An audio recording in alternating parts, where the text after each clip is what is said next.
Coming up on Kentucky Outlook, it's Education Matters. We're going to explore a national effort underway to standardize core curriculum in grades K through 12. And we ask, are we setting up our students for mediocrity?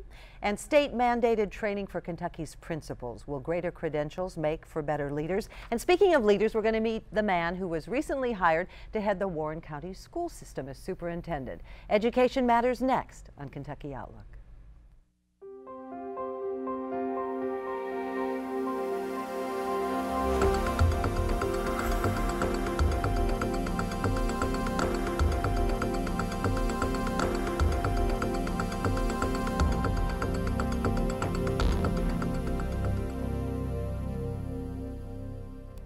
The program is Kentucky Outlook. I'm Barbara Deeb. We're glad you joined us, and we call ourselves Talking Heads on a Mission, and our mission today is to talk about education. And you're going to meet the man that was recently selected and has started the job as the superintendent of the Warren County Schools. He was singled out from 3 finalists to lead the system. Rob Clayton comes to the district with more than 2 decades of experience as a teacher, coach, and principal. And according to everything we've read about you, Rob, accountability is key. So we're glad you're here. Thanks for joining us. Thank you. I'm very glad to be here. Well, you know, I have a quote here from you. It says, "Never in the history of Kentucky education have we been in a more challenging environment in terms of the diversity of our kids, but also in accountability measures." And you say, as a parent of 3 children, accountability is what we need for our students, what we need for our administrators, our teachers, and certainly our superintendent. So when you come to a position like this, you've got so many things facing you. But if I were to say to you, what is the biggest issue facing education? Would accountability be the answer? I don't know that accountability is the biggest issue necessarily, but it's something that is here, it's here to stay, and I think it's in the best interest of our students. I'll tell you that accountability raises the awareness of everyone throughout the state and certainly throughout the district. And as superintendent, I'm committed to not only raising the level, but also meeting those goals. You know, education has, on one hand, changed so much over the years. Technology has played a huge role. The diversity of our classrooms has played a huge role. And in the end, isn't it really what's at the core? You know, having good fundamentals from which to go forward? It is, and really it comes down to your child's classroom teacher. It starts with leadership at the top, but at the end of the day, it's about what happens in your child's classroom with that classroom teacher. And I'm committed as a leader with Warren County Public Schools to ensure that our teachers have the instructional capacity to ensure high levels of learning in each classroom. And now that's a lofty goal, but it takes so much. You know, the old adage of taking a village, and yet it just takes so much. Where do you start? Well, it starts with leadership, and it starts with building the leadership capacity of our administrators and leaders throughout the district. But again, it boils back down to that classroom teacher. And it really entails in establishing positive relationships with our students, finding out what their needs are. You spoke about diversity, I speak about diversity, and it's meeting those diverse needs of our students. It's one of the most challenging professions in America. And the reason is our students come to us each and every day with different aptitude levels, different readiness levels, different motivational levels, in addition to the experiences that they have outside of the school that certainly shape who they are. And we're charging our teachers with the lofty goal of ensuring every student that walks through our doors is performing at a high level. You know, you've been doing this for over 20 years, in the classroom, as a coach, as a principal. How have our students changed? You know, do we still have the same adolescent student, or what's different about our student today? That's a difficult question to answer. I will tell you, I do think kids have changed. I think adults have changed. Our society has changed. It's evolved. I don't know that that's a real concern for me as an educator, because our responsibility will always be to meet the needs of our kids. I will tell you, our kids still have lofty goals and dreams they want to achieve, and I believe in each and every kid. And so it's up to us to really establish those relationships, find out what needs are there, meet those needs, and really just kind of partner together to ensure all of our students are learning.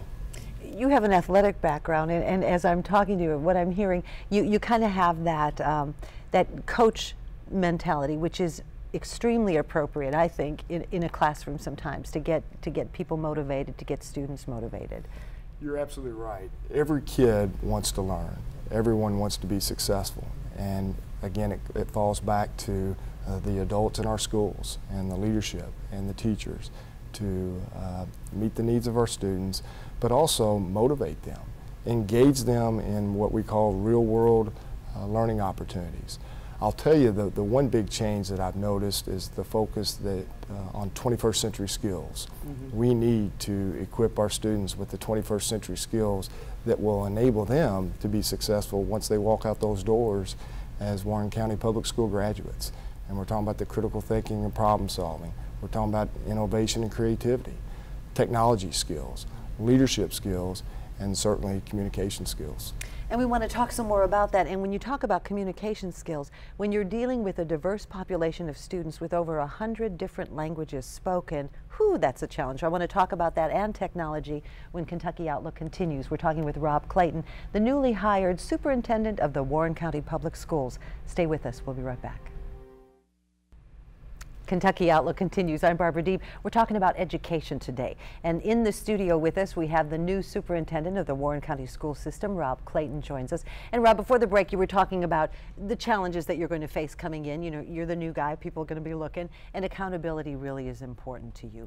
But we also talked about the importance of looking at every student individually. And when you've got a diverse population, as diverse a population as the Warren County School System has, that's quite a challenge. Over 100 different languages spoken. So how do you address that? Well, it starts very early.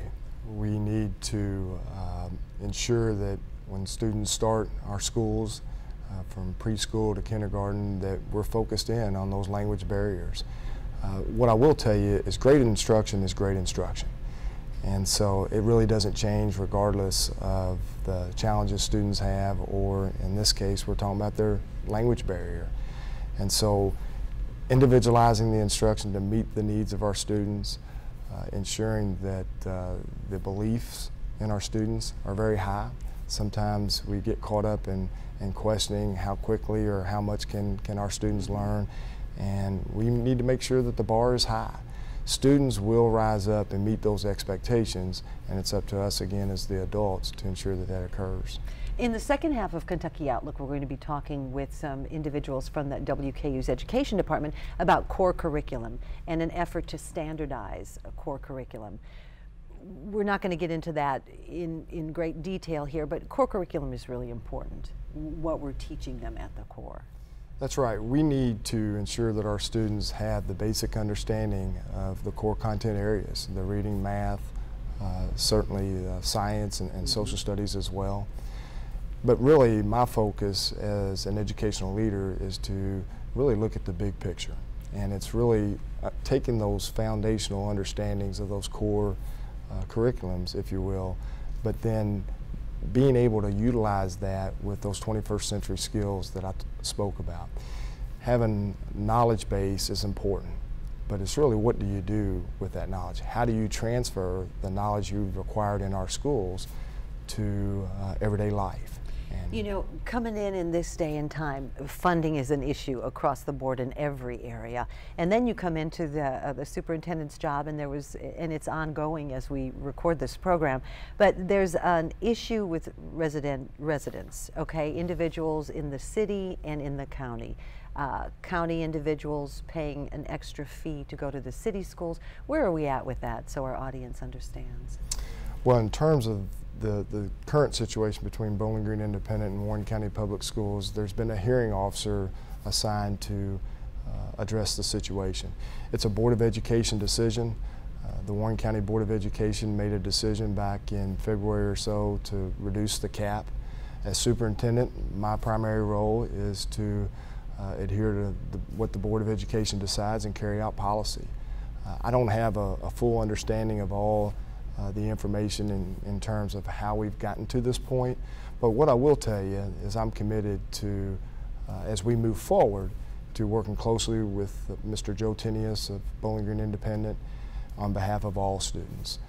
We got into education to educate kids, and I look forward to working with him as well as the other superintendents throughout our area and throughout the state as we kind of focus in on that one common goal, and that's what can we do that's in the best interest of all kids. And a lot of that issue has to do with dollars and cents, you know, losing money to the city system and that kind of thing. What about budgetary concerns? How is that going to affect what you do? The key there is really making sure that we fund our priorities. Our Board of Education has to identify what are the priorities for our students in Warren County Public Schools. And then when we make decisions, we have to ask ourselves, how are these dollars going to impact student achievement over a continuous period of time? And if we don't know that answer, we have to revisit the purpose for the expenditure of those monies. So we're almost out of time. People are seeing, meeting, greeting you for the first time. What are some goals that you have before you? Let's say in this first 12 months, in this first school year, what are you hoping that you can just jump right into? To be honest with you, it's to do a lot of listening. It's to really gain a better understanding of our school community. Look forward to the opportunity to meet with folks not just outside the community but also in our schools. I'm really anticipating the first day of school. I can't wait to walk into our schools and see our kids coming to us ready and eager to learn. We have an outstanding school community. We have outstanding staff, administrators, and our kids are second to none. And so I really look forward to spending time observing the great things that have happened for many years in Warren County Public Schools. And I would tell you that my primary goal is to build on the tradition, the excellence that people have come to know about Warren County Public Schools, and to take it to another level. And I'm committed to doing that, and I'm confident we'll get there. The next level. You most recently were in Oldham County in Kentucky, in the Oldham County school system. And when you come here, do you see that you have a community that supports the system as well? Absolutely. When I went through the interview process, that was something that stood out from the very beginning. This community values education. It values the kids, the teachers, the administrators. It really has everything you would look for in an outstanding community. And I would be remiss if I didn't mention where we're sitting here today. To be in a university town, the quality of Western Kentucky University speaks volumes to the community, and it'll speak volumes to our success. And I would also share that I had an opportunity to meet our president, Mr. Ransdell, and his wife Julie, and they were absolutely phenomenal and very gracious and welcoming. And so great things are ahead for the students of Warren County Public Schools. There you go. You heard it here, straight from the mouth of the new superintendent, Rob Clayton. Thank you so much and good luck in your new job. Don't go away, because when Kentucky Outlook continues, we're going to take another look at some of those issues facing the classroom and education, more training for principals and core curriculum. Stay with us. Kentucky Outlook continues. I'm Barbara Deeb. We're talking about education today. In the first half of the program, you met the new superintendent of the Warren County Schools, and we alluded to a couple of issues that are facing education, especially in Kentucky. And now we're going to take a closer look as we welcome to the program Sylvia Dietrich, who joins us from WKU's Department of Teacher Education. Thanks for being here. Thank you. And Dr. Gary Houchins, an Associate Professor of Educational Administrative Leadership and Research at WKU. I'm worn out from that, but thanks for being here. We were talking in the early segment about some issues facing education. One in particular is that principals in the state of Kentucky are going to have some additional training. The other is a look at standardizing core content, core curriculum, and what kind of issues that presents. Now, before we got started, I said, you know, think about people watching at home, and they're probably thinking, why do I care about core curriculum, or if principals are trained better? But they should care. And why should they care? Well, I think for many reasons they should care. First and foremost, as the former superintendent mentioned, we have two of the largest school systems in the state of Kentucky. So many people in the community are impacted because they have children or grandchildren that are in the community. If they don't, they certainly are going to employ individuals that are going to graduate from those schools in the very near future and have the opportunity to work with them. So if those folks are going on to higher education or entering into the job force, it's very important for all of us to make sure that the Commonwealth continues to grow and thrive. Very good point, summed it up perfectly. So let's explore the core content curriculum issue first, okay? When we talk about core curriculum, that's a tongue twister. You have to say it a lot of times, but it's the basics, right? Is that what we're talking about? Yeah, the National Governors Association and the chief state school officers around the country came together with a sense that we needed to improve the content that students were learning in schools across all 50 states. There was a real desire to see that children in Kentucky were learning at comparable levels to children in Ohio or in Tennessee, and to make the standards of learning more rigorous. And so the Common Core standards emerged from the work of these two organizations and have now been adopted by 45 states, either all or in part, and represent what will be basically the foundational curriculum for the vast majority of students in the United States. That's come with a bit of controversy because some people have felt like that the federal government played too heavy a role in enticing states to adopt those standards.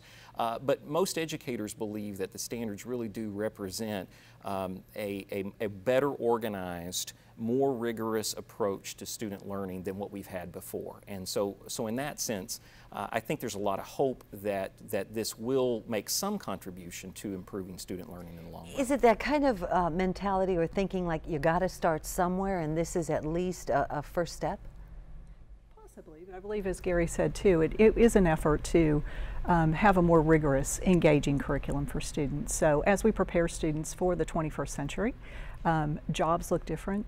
Outlook for them is very different than it used to be, and so we need to prepare those students in a very different way. So for us in the College of Education, that leads us to preparing teachers and principals in a very different way. Well, you heard earlier the superintendent of the Warren County Schools, he says it starts right there with that teacher. You know, you're a student in a classroom, you get a bad teacher for, you know, there's some issue there. I mean, that could change your whole educational career. So there's concern that by looking at a more standardized core curriculum, that we're setting our children up for mediocrity. I throw that out there for discussion. What do you think? She grins. Go. He grins. What? No? I don't think that the curriculum is the most important variable at work here. I think that it is important that parents can be assured that regardless of which fourth grade reading teacher their child has, those students are going to be learning basically the same content, that they're going to be gaining the same skills. I think that's a reasonable expectation on the part of the public to have. And the Common Core, and in fact the curriculum that we had before the Common Core, provides some of that. The Common Core standards are better organized than what we had before, and I think that's worthwhile. That's one variable in making sure that every child has a great learning experience in every classroom. There's still a lot of choices that have to be made in terms of what direction each individual teacher goes with that common curriculum. And so there are a lot of other things that are at work in shaping what those experiences are going to be that the children are going to have in each classroom.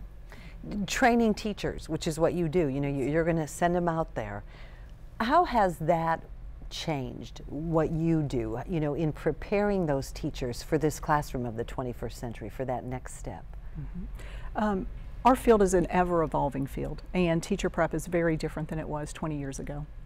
And as new regulations are mandated, as changes are made, we are forced to look internally and make some decisions and choices about how we respond to those changes and how we consistently prepare the highest qualified educators that go forward into the workforce. One of the things that Gary said is the consistency of curriculum, and that levels the playing field somewhat, but the nuances of teaching, the craft of teaching, that's what we try to inspire. We try to inspire the artisan piece of that.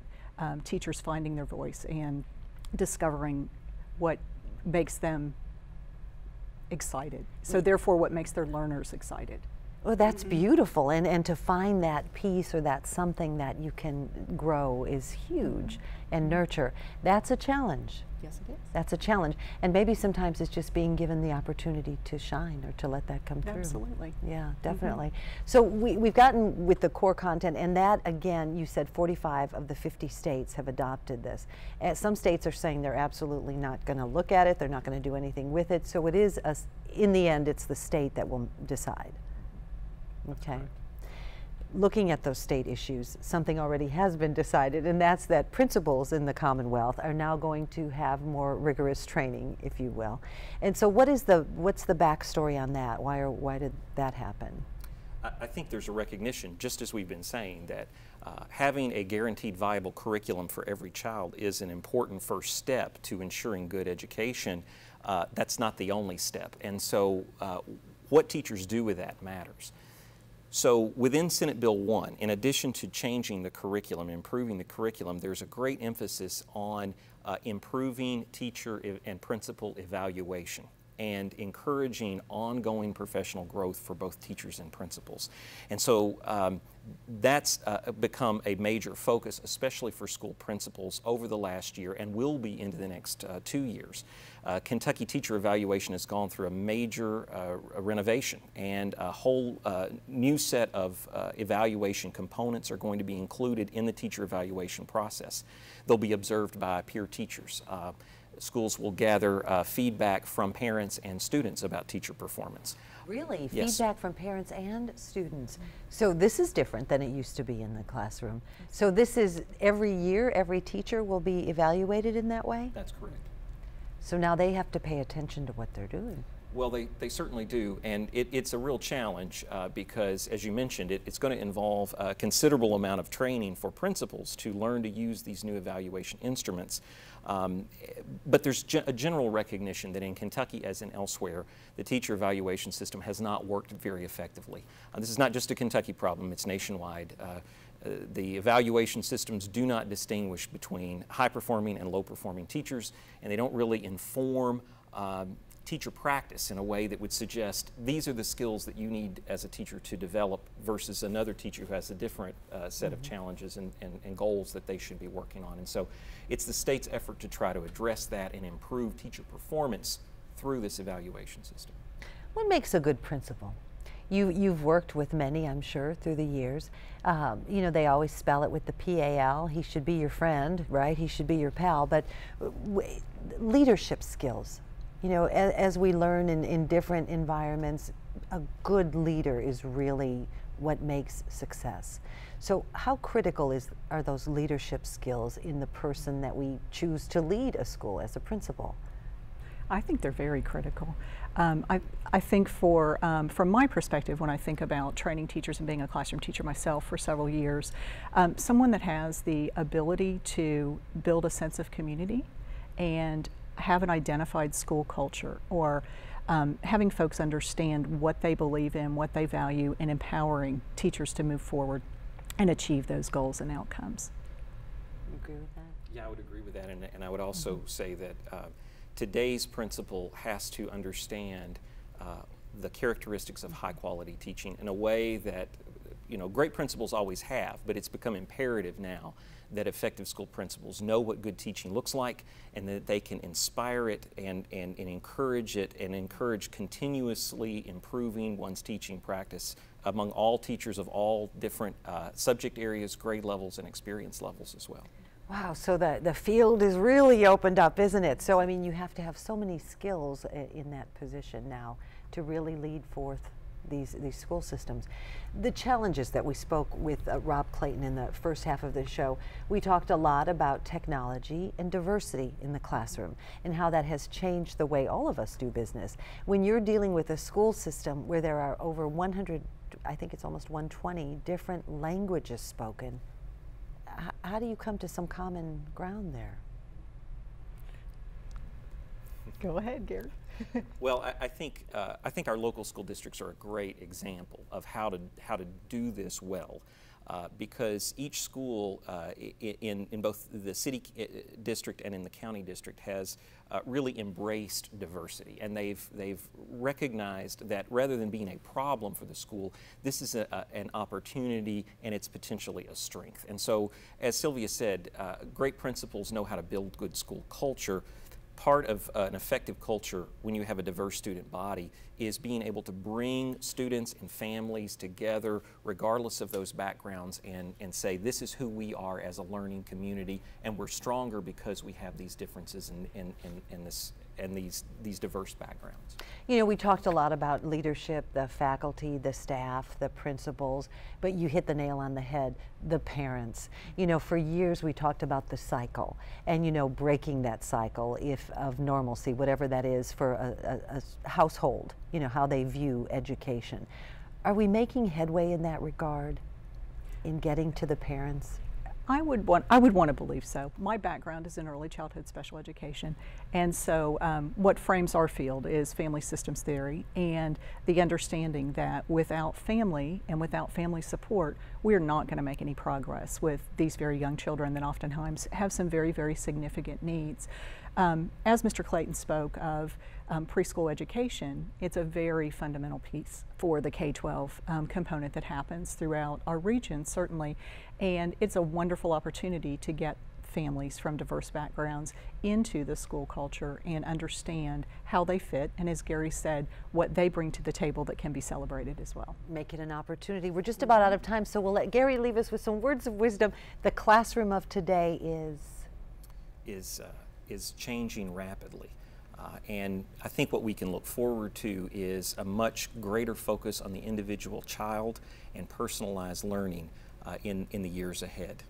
There you have it. Gary Houch and Sylvia Dietrich, thank you so much for joining us. That's going to wrap it up for this week's edition of Kentucky Outlook, where we've been talking about education matters. Until next time, I'm Barbara Deeb. Thanks for joining us.